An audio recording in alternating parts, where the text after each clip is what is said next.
Senior anchor person doctor मोहित पीरज़ादा साहब ने हमें इस बीच ज्वाइन किया है। मोहित साहब, बहुत शुक्रिया आपके वक्त का। कहिएगा कि शख्सी बुनियादों पर अगर देखा जाए, शख्सी बुनियादों पर अगर फैसला हो तो फिर किसका पलड़ा भारी होगा? अगर हम अददी अक्सरियत की बात करें तो अपोजिशन इत्तेहाद के पास 51 अरकान है और हुकूमत के पास 47 अरकान की तादाद बनती है। तो अगर अरकान असम्बली, अरकान पार्लियामान अपने शख्सी बुनियादों पर फैसला करते हैं तो फिर क्या नताइज तब्दील हो सकते हैं? देखिए, ये बात तो बड़ी वाज़ेह है कि अगर लोगों ने खड़े होकर या हाथ खड़े करके यहाँ पर वोट डालना होता और उनके अपनी अपनी पार्टीज का जो उन्होंने कमिटमेंट्स पब्लिकली की थी, तो फिर तो यूसुफ रजा गिलानी साहब के और पीटीएम के कैंडिडेट के जीतने के चांसेस ज़्यादा हैं।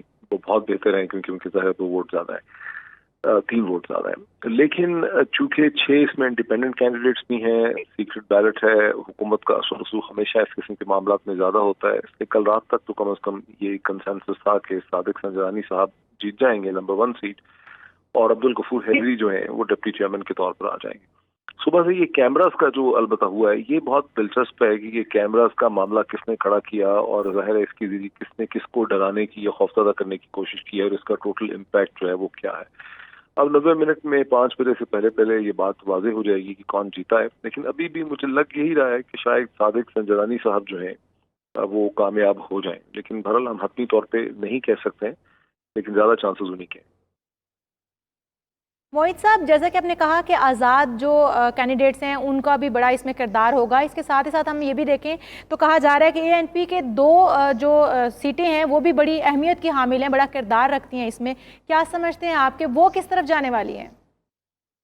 देखिए, ये तो अब इल्जाम लगाने की बात है कि मैं कहूँ किस तरफ जाने वाली है, लेकिन इस किस्म की जो छोटी पार्टीज हैं, जो छोटे धड़े हैं, वो अपनी लॉयल्टीज चेंज कर सकते हैं बिकॉज रियासत के साथ, हुकूमत के साथ ज़्यादा लोगों को फ़ायदा होता है अपनी कॉन्स्टिट्यूंसी के लिए, अपने हलकों के लिए। तो इसीलिए सीक्रेट बैलेट्स में हुकूमत का असर रसूख इस किस्म के मामला में ज़्यादा होता है और सीक्रेट बैलेट का रिजल्ट किसी तरफ भी जा सकता है। तो लेकिन चांस यही लग रहा है कि हुकूमत के असर रसूख एक्सरसाइज कर सकेगी और सादिक संजरानी साहब जो है वो इलेक्शन जीत जाएंगे। ठीक है, डॉक्टर मोहित पीरज़ादा साहब, ये भी कहिएगा कि जमात इस्लामी का वोट कितना अहम हो सकता है? हमने इससे पहले देखा कि जब यूसुफ रज़ा गिलानी और हफीज़ शेख के दरमियान मुकाबला था, तब भी जमात इस्लामी ने अदम दिलचस्पी का मुजाहरा किया और उन्होंने इस अमल में हिस्सा नहीं लिया, वोटिंग के अमल में। तो आज जो है वो इंतखाब में भी वो कह रहे हैं कि हमारा वोट जो है वो न्यूट्रल होगा। तो ये रवैया जो है वो जमात इस्लामी के लिए नुकसानदेह नहीं है? देखिए, वोट का क्या असर होगा वो एक अलग मामला है और जमात इस्लामी की पॉलिटिक्स किस तरफ जा रही है पाकिस्तान में वो एक अलग मामला है। जहां तक जमात इस्लामी की पॉलिटिक्स जा रही है, एक वो जमाना था जो जमात इस्लामी की पॉलिटिक्स पाकिस्तान में बड़ा मैटर करती थी 80 की दिहाई में, 90 की दिहाई में, जब पहली दफा जनरल मुशर्रफ के जमाने के हद तक वो मैटर करते थे। इस वक्त तो जमात इस्लामी का पाकिस्तान की सियासत में असर रसूख तकरीबन ना होने के बराबर है। कुछ पता नहीं उनका सियासी मुस्तकबिल है क्या, वो क्या सोच रहे हैं, लेकिन वो बिल्कुल मार्जिनलाइज हो चुके हैं पाकिस्तान के पॉलिटिकल प्रोसेस से। सही। मोहित पीरज़ादा साहब, अगर कैमरों की बात की जाए, एक इंक्वायरी कमेटी, तहकीकाती कमेटी कायम की गई है जिसमें 3 अरकान जो है वो रखे गए हैं हुकूमत के और 3 ही अपोजिशन के रखे गए हैं। क्या समझते हैं, क्या ये जो कमेटी बनाई गई ये काम करेगी या फिर ये रस्मी कार्रवाई साबित होगी? देखिए, अगर तारीख कोई गवाही देती है तो फिर तो ये रस्मी कार्रवाई होगी बिकॉज पहले प्रिजाइडिंग ऑफिसर ने अपना एक फैसला किया था ऑर्डर अब से थोड़ी देर पहले। सैयद मुजफ्फर हुसैन शाह साहब जो हैं प्रिजाइडिंग अफसर, उन्होंने अपना फैसला कैंसिल किया है और जो उनको एप्लीकेशन दी गई है ऑपोजिशन की तरफ से कि भाई 3-3 मेंबरान ले लें हुकूमत और अपोजिशन के, उसको उन्होंने मान लिया है, वो कमेटी बना दी गई है। ये कमेटी बन जाएगी, एक प्रोसेस इसका हो भी जाएगा, इसका कभी कोई रिजल्ट निकलेगा मेरा नहीं ख्याल कि इसका कोई रिजल्ट निकलेगा, लोग उसको भूल जाएंगे, पता नहीं कितने दिन ये कमेटी चलती है। माजी में तो पाकिस्तान में कभी भी इस किस्म की किसी कमेटी और किसी तहकीकात का कोई मंतकी रिजल्ट नहीं निकला। ठीक है, माज़ी में हमने देखा कि इस तरह की कमेटीज़ का कोई रिजल्ट सामने नहीं आया। इरशाद अहमद आरिफ साहब, आपकी जानिब आऊँगी, कहिएगा कि कैमरों का जो मामला सामने आया है उससे इस इंतखाबात के अमल को कितना मुतनाज़ा बनाने की कोशिश की गई, और अगर हम देखते हैं कि जो सीट्स हैं वो ज़्यादातर सादिक संजरानी के हक़ में जाती है, तो फिर अपोजिशन इस मामले को कितना तूल दे सकती है?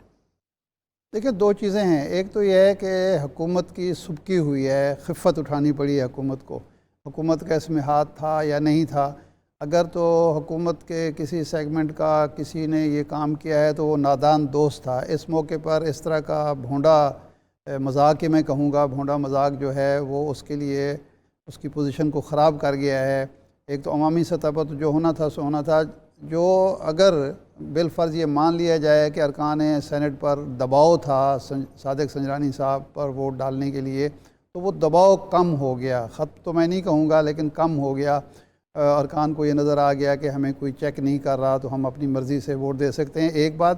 دوسرا ممکن ہے اس کا ریئیکشن بھی ہو، جس طرح کہ گیلانی صاحب کے اس میں سمجھتا ہوں ایک ریئیکشن کا ایلیمنٹ بھی شامل تھا۔ اور دوسرا اس کا پہلو یہ ہے کہ اس کیمرے لگائے تھے کیا تھا، کیا وجوہات تھیں، کن بنیاد پر، جب یہ سارا کچھ ہو گیا تو جو ایک اخلاقی یا نفسیاتی برتری اپوزیشن کو حاصل ہوئی اس کا امپیکٹ بھی ہو سکتا ہے۔ ایک آدھ ارکان اپنی رائے اپنی سوچ بدل بھی سکتا ہے، اس کا بھی حکومت کو نقصان ہوگا۔ باقی اس کمیٹی کا دیکھیں، اگر تو صادق سنجرانی صاحب الیکشن جیت جاتے ہیں، چیئرمین منتخب ہو جاتے ہیں، تو میرا خیال ہے یہ کمیٹی بے اثر ہو جائے گی۔